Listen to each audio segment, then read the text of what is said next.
Okey, tajuk kita hari ini adalah Doko de tabemasu ka? Doko de tabemasu ka? Okey, doko de tabemasu ka? Doko, mana? De adalah partikel baru yang kita akan belajar. Tabemasu ka? Kita dah belajar minggu lepas. De adalah partikel yang menunjukkan tempat yang ada perbuatan. Tempat yang ada perbuatan. Dia tak macam ni. Ni tempat yang nak dituju. Tapi de tempat yang bila ada orang membuat sesuatu kat situ. Makan ke, belajar ke, apa-apalah, tak kisah. Okey, jadi first kali kita kita pergi ke partikel. Partikel kita dah belajar semua ni. Waga no ni to o. Kita belajar o yang akan digunakan dengan verb ataupun kata nama. Jadi hari ni kita ada dua lagi partikel yang kita nak belajar, iaitu partikel mo dengan de. Okey, siapa yang pernah belajar dengan kelas sensi waktu dulu dah belajar partikel mo. Partikel mo ni senang je. Dia basically maksud dia pun. Saya pun. Saya pun dah makan. Saya pun suka. Watashi mo desu. Watashi mo desu. Saya pun. Lepas tu kita ada ni partikel de. Partikel de. Partikel de kita akan belajar juga. Dia de tabemasu. De benkyou shimasu. Gakkou de benkyou shimasu.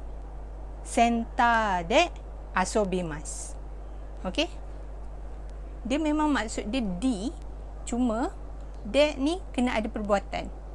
Dia bukan macam tempat yang dituju, tapi dia tempat kita nak buat sesuatu. Ingat be careful de dengan ni. Walaupun dua-dua pun maksud dia di, dia berbeza. Satu tak buat apa-apa, ni tak buat apa-apa, de ada buat something. Okey, segiwa kita ada food. Tabe mono. Hari tu kita belajar tabe mono. Macam mana nak tulis kanji tabe mono? Ingat lagi? Tabe mono. Okey, tabe mono yang pertama kita ada ramen. Ramen. Okey, ramen kalau dekat Jepun originally memang tak halal, tak boleh nak makan, tapi recently dah ada banyak ramen yang diperbuat daripada ayam. Okey, macam ni nak tulis ramen. Yang pertama ramen. Kita tulis dalam katakana sebab dia bukan Japanese. Lepas tu kita ada makanan Jepun yang kedua adalah udon. Kita dah belajar macam mana nak masak udon dulu kan. Siapa yang kelas sensi yang lama, kita dah pernah buat udon dengan soba. Okey, udon. Lepas tu kita ada soba. Lepas kita ada sushi. Semua orang tahu sushi kan? Okey, sushi. Lepas tu kita ada pizza. Okey, cuba awak perasan. Awak tengok dekat sini katakana. Dekat sini hiragana. Hiragana. Hiragana. Tiba-tiba katakana balik. Kenapa ini persoalan yang sensei nak awak tulis dekat dalam nota awak. Kenapa udon, soba, sushi dia tulis hiragana, tapi ramen, pizza, hamburger dengan kare kita tulis dalam katakana? Kenapa? Tulis kat dalam nota awak, sensei nak tengok. Okey. Lepas tu makanan yang keenam, hamburger. Awak dengar betul-betul, sensei sebut, awak tulis dalam katakana. Hamburger. Ingat, dia ada panjang tu. Dia macam ramen. Ni burger. Okay, and then kita ada kare. Kare. Bukan kare, kare. Curry. Okay, curry. Kalau kita nak sebut kedai makanan, contoh kita ada kedai tom yum kan. Kat Malaysia kita ada kedai tom yum. Macam mana kita nak kata kedai tom yum tapi dalam bahasa Jepun? Cara dia macam ni. Awak letak kat sini apa-apa. Contoh ramen. Ramen yasang. Ramen yasang. Udon yasang. Soba yasang. Macam tu. Kedai soba. Kedai udon. Kedai ramen. Okey? Make sure tulis betul-betul kat dalam buku nota. Sensei nak tengok. Okey. Jadi dekat sini kan kita ada 7 perkataan makanan kan. Sensei nak buat contoh ayat menggunakan apa yang kita dah belajar dalam lesson 6. Lesson 6. Okey, kita guna partikel o, betul tak? Jadi sensei nak awak gunakan partikel ok dan awak gunakan perkataan yang awak dah belajar dalam lesson 6. Awak buat contoh ayat dekat setiap ni. Ada 7 kan? Sensei nak 7. Okey? 7. Nana. Segi wah, kita nak belajar adjektif. Contoh kalau dalam bahasa Melayu kita ada adjektif juga. Kita ada cantik, kita ada besar, kita ada kecil, kita ada apa lagi lah. Semua benda tu lah, benda yang menceritakan tentang sesuatu benda. Contoh pen. Pen ni kecil. Itu adalah adjektif. Pen kecil, pen panjang, pen keras. Okey? Semua tu adalah adjektif. Jadi dalam bahasa Jepun, dia ada adjektif ni ada terbahagi kepada 2 benda. Kita ada na adjektif dengan kita ada i adjektif. Kalau na adjektif, macam hari tu kita dah belajar suki.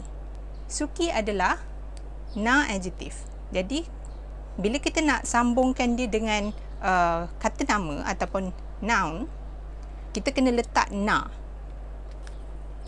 Sukina apa? Sukina ryori, sukina tabemono, sukina kudamono, sukina nomimono, sukina apa lagi sukina hito wa dare desu ka? Macam tu. Sukina kesukaan. Barang kesukaan. Orang kesukaan. Makanan kesukaan. Okey? So sama dekat bila kita nak guna na adjektif, bila kita nak sambung dia dengan noun, kena ada na dekat hujung dia.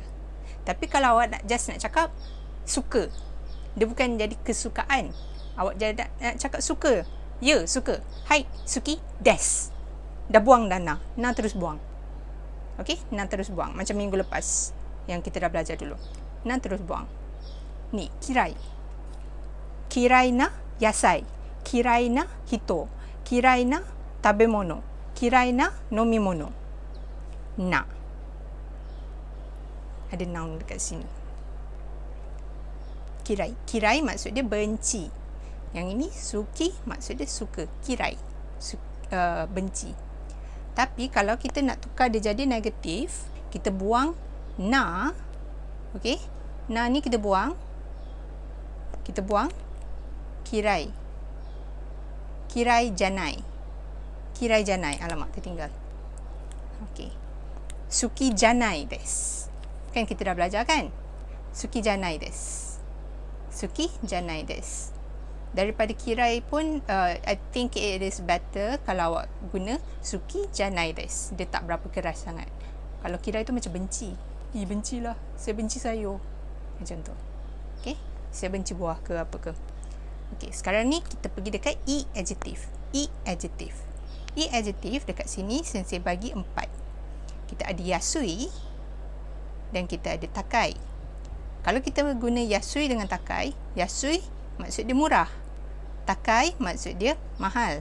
Tapi takai dia ada maksud lagi satu. Maksud dia tinggi. Jadi harga yang tinggi. Okey? Harga yang tinggi. Jadi takai. Yasui, makanan murah. Yasui tabemono. Yasui omise, kedai yang murah. Yasui, murah.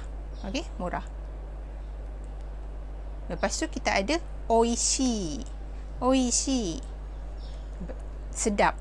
Dan kita ada mazui, tak sedap langsung. Ini memang tak sedap langsung. Dan awak nak sakitkan hati orang yang masak tu, awak cakap mazui. Jadi tak berapa digalakkan. Jadi kalau awak nak kata tak sedap, awak just cakap oishi kunai. Oishi kunai desu. Oishi kunai desu. Tak pun kalau tiba-tiba ada orang tanya, cantiknya baju awak, mesti mahal kan? Tu awak cakap, taklah, takakunai desu. Takakunai desu. Okey, kita buang i, kita letak kunai. Untuk i adjektif, dia memang akan berubah. Dia punya i berubah jadi ku. Jadi nai. Untuk na, awak just buang na, lepas tu awak tambah ja, nai. Kat sini jadi ku. Nai. Des. Jangan lupa letak des dekat hujung. Okey, sekarang ni kita tengok contoh yang pertama. Form yang pertama, kita ada adjective plus noun wa nan desu ka? Adjective plus noun wa nan desu ka? Apakah? Okey. Boleh dekat sini letak kesukaan, apa yang awak tak suka, apa yang awak rasa mahal. Okey. Okey, contoh kat sini yang saya bagi, kita ada Nakurasang dengan Yamashita-san. Nakurasang, kan kita dah jumpa dengan Nakurasang kan waktu Zoom session last week. Okey, Nakurasang dia tanya dekat Yamashita. Yamashita-san. Dia tanya, "Suki na ryori wa nan desu ka?" Suki na ryori wa nan desu ka? Ryori adalah masakan. Jadi Nakurasang tanya, apakah masakan kegemaran? Apakah masakan kegemaran awak? Lepas tu Yamashita-san pun jawab, "Pizza to tom yum desu." Tom yum. Ni tom yum. Tom yum.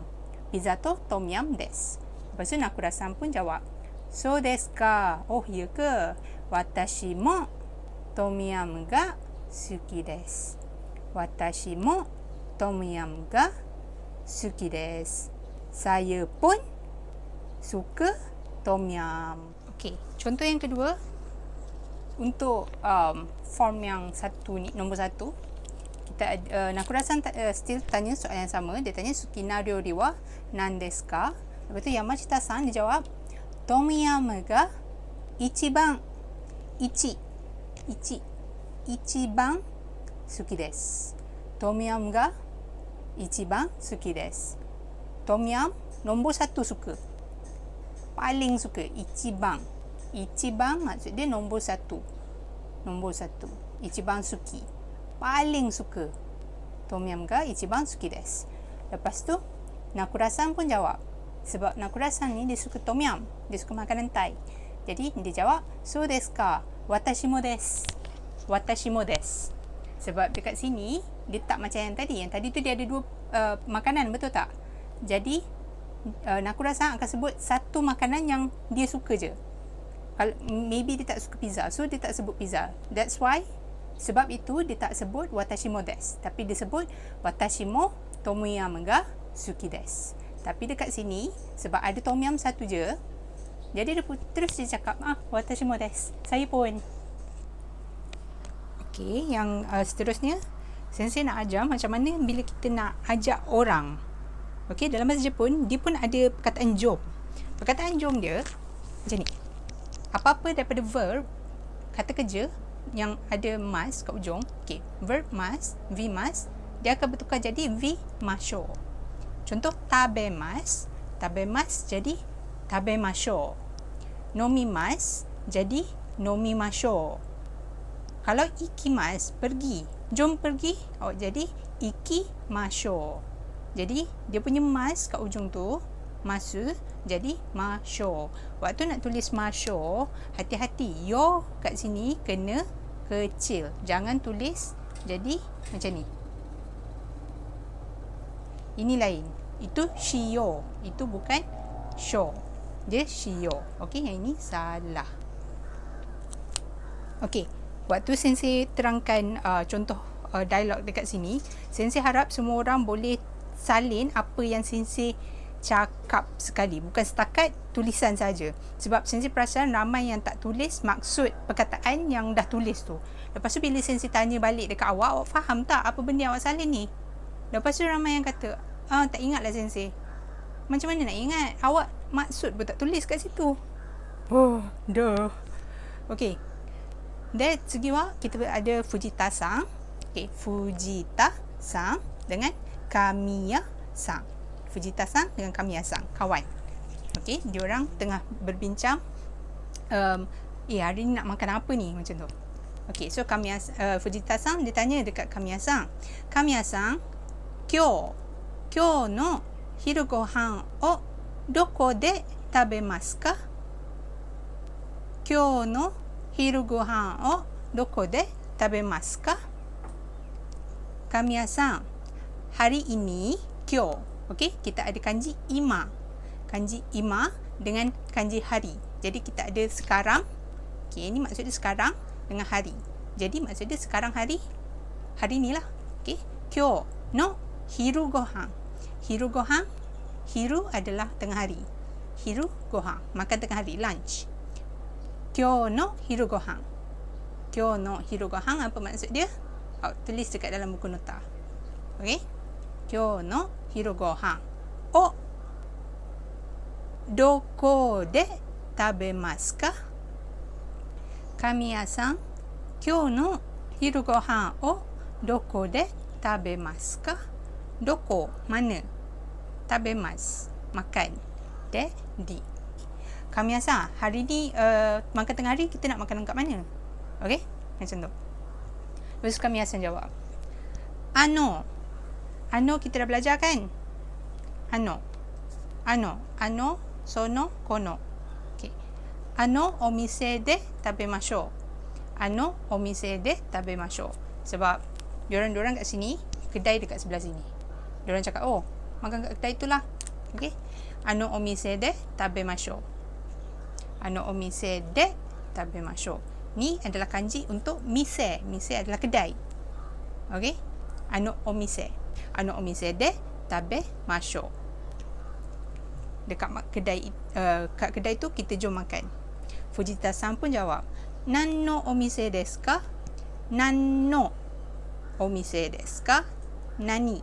Nan no omise. Apa punya kedai tu? Kedai apa tu?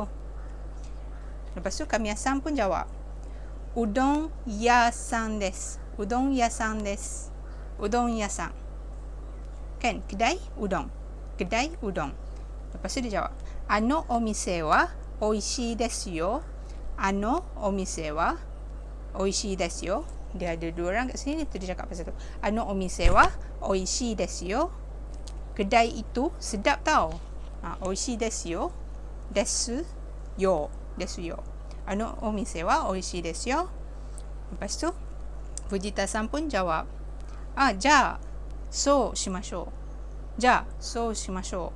So maksud dia, kalau macam tu jomlah. Kita ada oishi, yasui, kita ada hayai. Okey, oishi maksud dia sedap. Yasui, murah. Hayai, laju. Okey, sensei nak awak buat ayat sendiri menggunakan adjektif yang dah diberikan ni. Okey, tapi dekat sini awak tambahlah noun yang awak dah belajar. Contoh, awak dah tahu apa itu lunch, awak dah tahu breakfast, awak dah tahu dinner. Hari ni dengan esok pun tahu. Sensei dah pernah ajar. Okey, kalau tak tahu kita boleh tanya nanti. Sensei nak 3 set benda ni. Okey, sensei nak 3 set. 3 set. Itu je. All the best. Gambatte ne.